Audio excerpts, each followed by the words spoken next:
நமது தமிழ்நாடும் நமது. ஒரே நாடு, ஒரே மக்கள், ஒரே சட்டம். பாரதத்தின் தாய் பாதம் பணிந்து அந்த தாய்க்கு தலைமகனாக விளங்கக்கூடிய நமது பாரதத்தின் நிரந்தர பிரதமர் மேதகு நரேந்திர மோடி அவர்களை வணங்கி விழுப்புரம் மாவட்டம் திண்டிவனம் சட்டமன்ற தொகுதிக்கு உட்பட்ட ஒலக்கூர் கிழக்கு மண்டலில் சாரம் சக்தி கேந்திரத்திற்கு உட்பட்ட தெருமுனை பிரச்சார கூட்டத்திற்கு வருகை புரிந்துள்ள தேசிய ஜனநாயக கூட்டணியில் அங்கம் வகிக்கின்ற அனைவரையும் வருக வருக வருக என இருகரம் கூப்பி வரவேற்கிறேன். இந்த கூட்டத்திற்கு சிறப்பினை சேர்த்துக் கொண்டிருக்கின்ற சாரம் கிராம வாழ் பெரியோர்களே, தாய்மார்களே, சகோதர சகோதரிகளே, உங்கள் அனைவருக்கும் என்னுடைய பணிவான வணக்கத்தை முதலில் தெரிவித்துக் கொள்கிறேன். இந்த தெருமுனை பிரச்சாரம் எதற்காக நடத்துறாங்க ஏன்னு கேட்டீங்கன்னா, சகோதரி சந்திரலேகா பிரபாகர் அவர்கள் எல்லா திட்டத்தையும் ஓரளவுக்கு எல்லாத்தையும் சொல்லிட்டாங்க. திட்டங்கள் சொன்னா நீங்க எல்லாரும் பார்த்துட்டு இருக்கீங்க, அது ஒன்றும் பெரிய விஷயம் இல்லை. திட்டங்கள் எல்லாமே கொடுப்பதெல்லாம் மோடி தான், கெடுப்பதெல்லாம் இங்க திமுக தான். கொள்ளையடிப்பதில் வல்லமை காட்டுறது யாருன்னு கேட்டீங்கன்னா இங்க திமுக ஆட்சியை தவிர வேற எங்கேயுமே நீங்க பார்க்க முடியாது. அந்த அளவுக்கு கொடுக்கின்ற நிதிகளை எல்லாம் மக்களிடமிருந்து வரிப்பணமாக வசூல் பண்ணி அந்த வரிகளை எல்லாம் இருக்கின்ற வகையில ஒரு மடங்கு நம்ம கிட்ட இருந்து நம்ம வரியை செலுத்தினா அதை 2 மடங்காக திருப்பி தருவது எதுனா மத்திய அரசு நரேந்திர மோடி அவர்களுடைய அரசு. ஆனா இவங்க புதுசா மத்திய அரசுக்கு ஒன்றிய அரசு ஒரு பேர் வச்சாங்க. ஏன் அந்த மாதிரி பேர் வச்சாங்க தெரியுங்களா? மத்திய அரசு கிட்ட பிச்சை எடுத்து ஒண்டி பிழைக்கிற அரசு நீ, அதனாலதான் இந்த பேரை நீ வச்ச. ஏன்னா அது மத்திய அரசுன்றது எல்லாருக்குமே தெரியும். ஆனா நீ ஒன்றிய அரசு ஒரு புதிய பேர் வைக்கும் போது மத்திய அரசிடம் பிச்சை எடுத்து ஒண்டி பிழைக்கின்ற திமுக அரசு இன்னைக்கு நடந்துட்டு இருக்கு. அது மட்டும் இல்லாம திட்டத்துல ஒரு 2-3 மட்டும் சொல்லிடுறோம். முதல்ல நம்ம எவ்வளவுதான் பணம் காசு சம்பாதிச்சாலும் போகும்போது எதையும் கொண்டு போக முடியாது, அது எல்லாருக்குமே நல்லா தெரியும். ஆனா கல்வின்ற ஒரு விஷயத்துல ஒருத்தருக்கு கிடைக்கின்ற அந்த பேரு, அந்த அனுபவம், அந்த திறமை, இது எல்லாம் போகும்போது கொண்டு போக முடியும்னா அது கல்வி ஒன்னாலதான் முடியும். இன்னைக்கு எம்ஜிஆர் இருந்தார், டாக்டர் எம்ஜிஆர், அவருக்குன்னு ஒரு திறமை இருந்தது. அவருக்கு அப்புறம் அந்த திறமை யாருக்கிட்டே இல்லை. இன்னைக்கு ரஜினிகாந்த் ஒரு திறமை இருக்கும், நரேந்திர மோடினா ஒரு திறமை இருக்கும். உங்களுக்குள்ள எல்லாருக்குமே ஒரு திறமை உண்டு. அந்த திறமையை தான் நம்ம எடுத்து போக முடியும். அப்படிப்பட்ட திறமையை வளர்த்துக்கிற இடம் எதுன்னு பாத்தீங்கன்னா கல்விதான். அந்த கல்வியை கொடுக்கறதுல இவங்க மிகப்பெரிய என்ன சொல்றது, மிகப்பெரிய அது சொல்றதுக்கே ஒண்ணு இல்லை, அந்த மாதிரி ஒரு கேவலமான இதுவெல்லாம் பண்ணிட்டு இருக்கிறாங்க.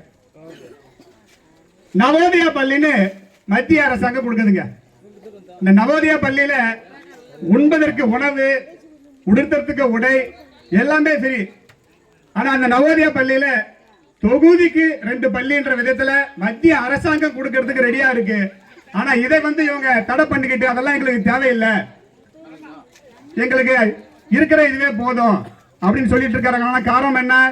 அவங்க எல்லாம் பாத்தீங்கன்னா பிள்ளைங்க எல்லாம் ஹிந்தி படிக்கலாம், என்னென்ன லாங்குவேஜ் படிக்கலாம். ஆனா நம்ம பிள்ளைங்க யாரும் ஹிந்தி படிக்க கூடாது. எலெக்ஷன் டைம் வந்துட்டா போதும் உடனே ஹிந்தியை திணிக்கிறாங்க மத்திய அரசு. மோடி அரசு இந்தியை திணிக்குதுன்னு இன்னைக்கு நேற்று இல்ல, 1967 காலகட்டத்தில இருந்து இதை கொண்டு வந்துட்டு இருக்கிறாங்க.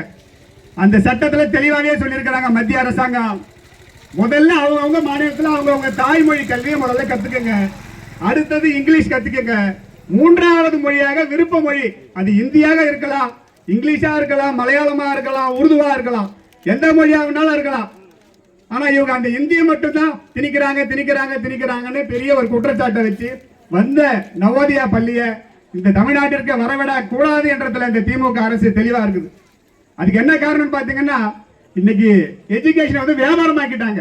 இன்னைக்கு அவங்க கிட்ட பாத்தீங்கன்னா மெடிக்கல் காலேஜ் எவ்வளவு இருக்கு, இன்னைக்கு இருக்கிற சிபிஎஸ்இ ஸ்கூல் எவ்வளவு இருக்கு, எல்லாமே பாத்தீங்கன்னா அவங்க ஒரு சீட்டுக்கு இன்னைக்கு 2 லட்சம், 10 லட்சம், 5 லட்சம், 50 லட்சம், ஏகப்பட்ட கொள்ளைகள் இந்த வியாபாரமா நடத்தி இதுல எவ்வளவோ நடந்துட்டு இருக்கு.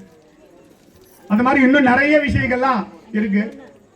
இந்த மதுக்கடை இப்ப எல்லா திட்டத்துக்கும் பாத்தீங்கன்னா அவருடைய பேர் வச்சிருக்கிறாரு, அவங்க அப்பாவுடைய பேரு. இந்த டாஸ்மாக் ஒண்ணு இருக்குல்ல, அதுக்கு அவருடைய அப்பா பேரை வச்சிருக்கலாம், இல்ல அவர் பேரை வச்சிருக்கலாம், இல்ல அவங்க அம்மையார் பேரை வச்சிருக்கலாம். அதுக்கு மட்டும் வைக்கல. இன்னைக்கு ரேஷன் கடையில பாத்தீங்கன்னா நியாய விலை கடைகள்ல கொடுக்கறது எல்லாமே மத்திய அரசாங்கம் 95 விழுக்காடு அவங்களுடைய பணம். நீங்க ஒண்ணுமே கொடுக்கல, ஆனா ஸ்டிக்கர் மட்டும் ஒட்டிக்கோ, எல்லா இடத்துலயும் அவங்க போட்டோ அவங்க தான் கொடுக்கற மாதிரி.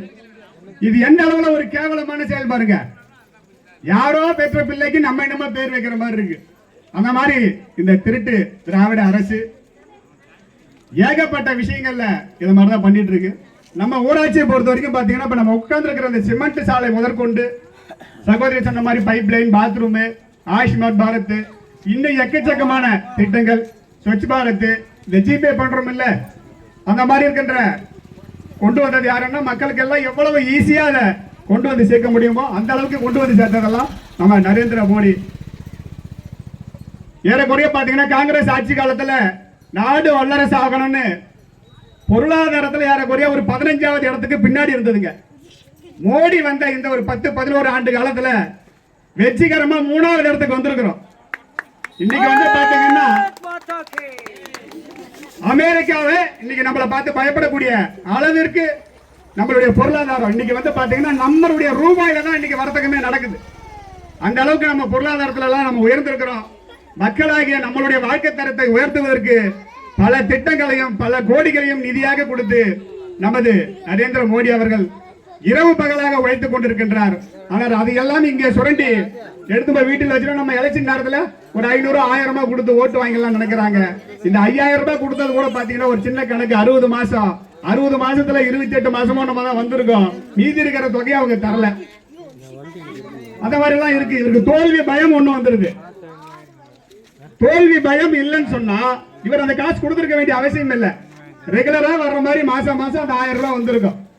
அடுத்து நம்ம வருவோமோ வரமாட்டோமோ, அதனால மக்கள் கிட்ட இந்த ஒரு 5000 கொடுத்து வருகின்ற 2026 தேர்தலில் நாம ஜெயிச்சிடலாம், இப்படி கொடுத்தா மக்கள் எல்லாம் நமக்கு ஓட்டு போட்டுடுவாங்கன்னு கனவு கண்டுட்டு இருக்க. ஆனா இந்த பணம் எல்லாம் யாருடைய பணம்? உங்களுடைய பணம். அதனால வருகின்ற 2026 நாம எல்லாம் ஒன்னே ஒன்று பண்ணணும், தேசிய ஜனநாயக கூட்டணிக்கு வாக்களிக்கணும். உங்களுடைய வேலை தேசிய ஜனநாயக கூட்டணிக்கு நீங்க வாக்களிங்க. திமுக அரசு வீட்டுக்கு மட்டும் போகாது, பீகார் ஜெயிலுக்கு அனுப்புவோம் நம்ம. இதோட திமுக என்ற ஒரு கட்சின்றது இந்த தமிழ்நாட்டில் இருக்கக்கூடாது. திமுக எந்த அளவுக்கு நாசம் பண்ணிட்டு இருக்கு நீங்க பாக்கலாம். ஒண்ணுல நீங்க வாட்ஸ்அப் பேஸ்புக் எல்லாம் பாப்பீங்க. கனிமொழி அக்கா இருக்காங்கல்ல, நம்ம அதிமுக பிரிவில் இருக்கும்போது ஒரு தேர்தல் வந்தது இல்லையா 2021, மது பழக்கத்தினால மகளிருடைய மாங்கல்யம் பறிக்கப்படுது, விதவைகள் அதிகமா இருக்கிறாங்க போறாங்கன்னு எல்லா டிவிலையும் நம்ம பார்த்திருப்போம். அதையெல்லாம் முடிஞ்சு அதுக்கப்புறம் முதல் கையெழுத்து போட போறேன்னாங்க. எலெக்ஷன் முடிஞ்சு திரும்ப வந்த உடனே டாஸ்மாக் இன்னும் இருந்ததை விட அதிகமாக்குறாங்க. அதை பத்தி ஒரு பிரஸ்கார் கிட்ட அவர் போய் கேட்கும்போது நாங்களாம் அந்த அறிக்கையை சொன்னோம் இல்லையே, நாங்க அந்த மாதிரி சொன்னதே இல்லையே. அப்ப எவ்வளவு ஒரு கீழ்த்தரமான எண்ணங்கள் பாருங்க. அப்ப மக்கள் வந்து காசு கொடுத்தா மாறிடுவாங்க, அதனால நமக்கு என்ன மக்களை எப்படி ஏமாத்தலான்ற மாதிரி ஒரு ஸ்டாண்டில் அவங்க இருக்கிறாங்க. அது மாதிரி இந்த டிஆர் பாலு பார்த்துருப்பீங்க, இப்ப கூட லேட்டஸ்ட் அவருடைய நியூஸ் நிறைய போயிட்டு இருக்கு. கேஎன் நேருடைய நியூஸ் நிறைய போயிட்டு இருக்கு. அவர் பெரிய வழக்கு பதிவு செய்யறாங்க. ஏறக்குறைய 2000 கோடி அந்த டாஸ்மாக்ல 40,000 கோடியான்னு தெரியல, அதுவும் இவர் முதலமைச்சர் பேர்ல இருக்கு. இதெல்லாம் பின்னாடி இருக்கு. 2026 நீங்க செய்ய வேண்டியது வாக்கு தேசிய ஜனநாயக கூட்டணிக்கு, அவரை அனுப்ப வேண்டியது பீகார் ஜெயிலுக்கு. அதனால செய்வீர்களா? 2026 தேசிய ஜனநாயக கூட்டணிக்கு வாக்களிக்க வேண்டும். செய்வீர்களா? கண்டிப்பாக செய்ய வேண்டும். அப்படி செய்தால்தான் நாமெல்லாம் நல்லா இருக்க முடியும், நம்ம அடுத்த தலைமுறை எல்லாம் நல்லா இருக்கும் என்று கூறி வாய்ப்பளித்த உங்கள் அனைவருக்கும் நன்றி, வணக்கம்.